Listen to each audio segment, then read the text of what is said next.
From atop the battlements of Castle Curmudgeon, where we have just watched Aquaman 2, and we can confirm that Amber Heard really shit the bed with that performance.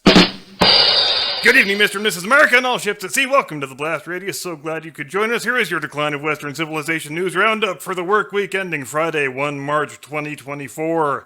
Dateline Atlanta, Monday, 26 February. Because of course it's Dateline Atlanta. Because Fannie Willis has the comedy gift that simply refuses to stop giving. On this week's episode of Fannie's Funhouse of Foul Flummery, we get the shocking reveal that the Biden administration has had a dedicated operative inside the Fulton County DA's office since the very moment Fannie Willis assumed residency therein. Gosh, if you weren't a crazy right-wing conspiracy theorist, you might almost be impelled to surmise that Fannie Willis was installed in her current post for the express purpose of prosecuting Donald Trump.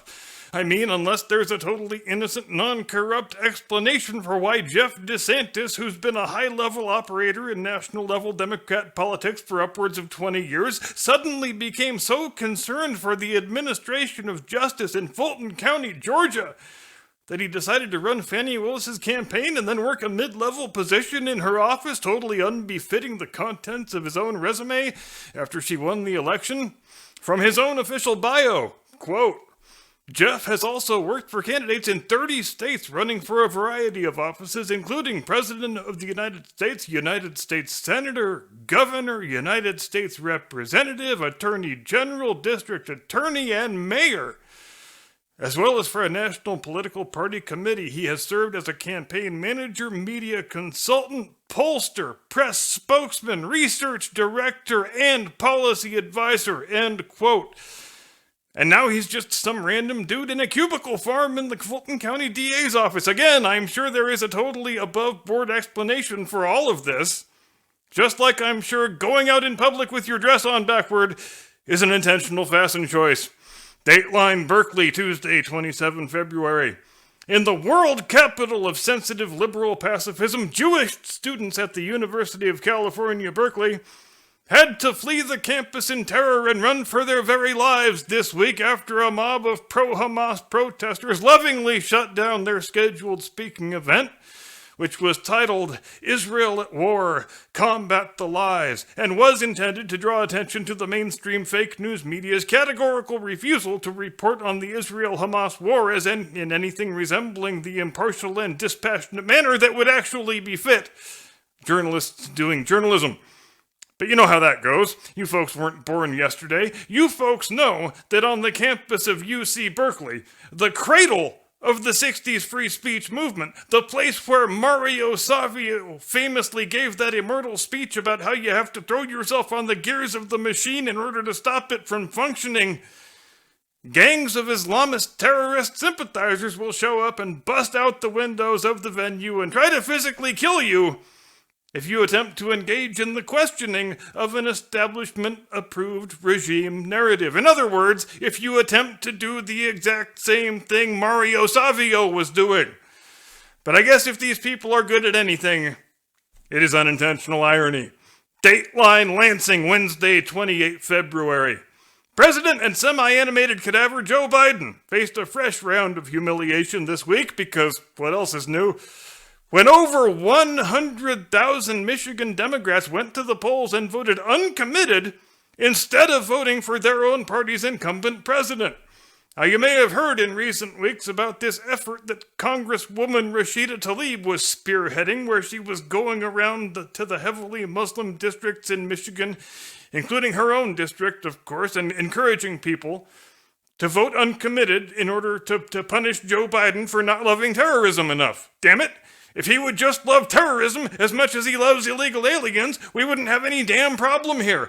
But anyway, according to what Ms. Tlaib was saying last week, in that inimitably shrill, screechy, insufferably unpleasant tone of voice that she shares with a distressing number of fellow squad members, she thought if they could get 10,000 Democrat Michiganders to come out and vote uncommitted, then that would be a right proper smackdown for good old Genocide Joe.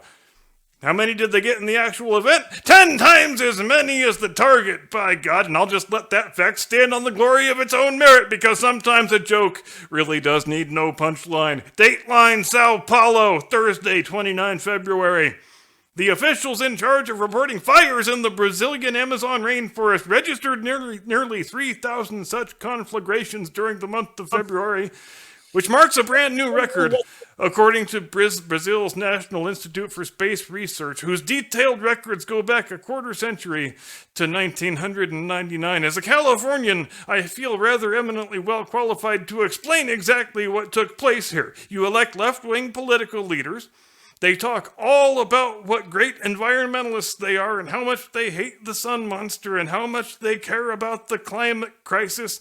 And then they go fly private jets all over the globe attending these big, fancy climate change conferences. And meanwhile, back at home, when it comes to meeting the bare minimum requirements to be responsible stewards of the land, well, they just can't be bothered with any of that. We can't do forest management or fire mitigation because we might interrupt the mating cycle of some endangered insect that nobody's ever heard of before, and so forests burn, and towns burn, and cities burn, and people die, and people lose homes and livelihoods.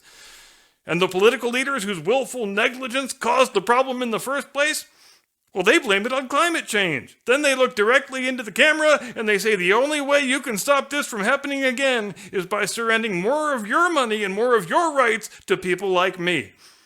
It's great work if you can get it, I guess. Dateline Tallahassee, Friday, 1 March. How about let's close this week's news roundup on a happy, uplifting note of hope for a brighter future. The University of Florida, in what we can only hope is the first of many stories just like this one, has eliminated the position of Chief Diversity Officer and fired everybody with any sort of job related to the DEI swindle, or the DEI hustle. Choose your own term. I haven't quite decided which one I like better. Christopher Rufo was first to report because he's a real journalist in a world overflowing with fake charlatan douchebag knob polishers, that the University of Florida took the proverbial machete to the DEI department after the Florida Board of Governors voted last week to ban state spending on DEI programs across all public universities in the state, defining DEI as, quote, any program, campus activity, or policy that classifies individuals on the basis of race, color, sex, national origin, gender identity, or sexual orientation, and promotes differential or preferential treatment of individuals on the basis of such classification, end quote.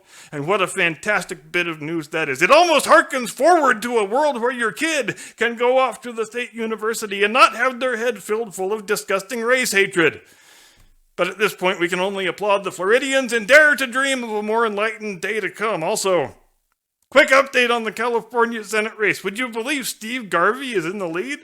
Because that's what the polls yesterday said. So now, presumably, we can expect Adam Schiff to accuse Garvey of being a Russian intelligence asset. I don't know about you guys, but I heard there is damning evidence of Garvey-Russia collusion hiding in plain sight.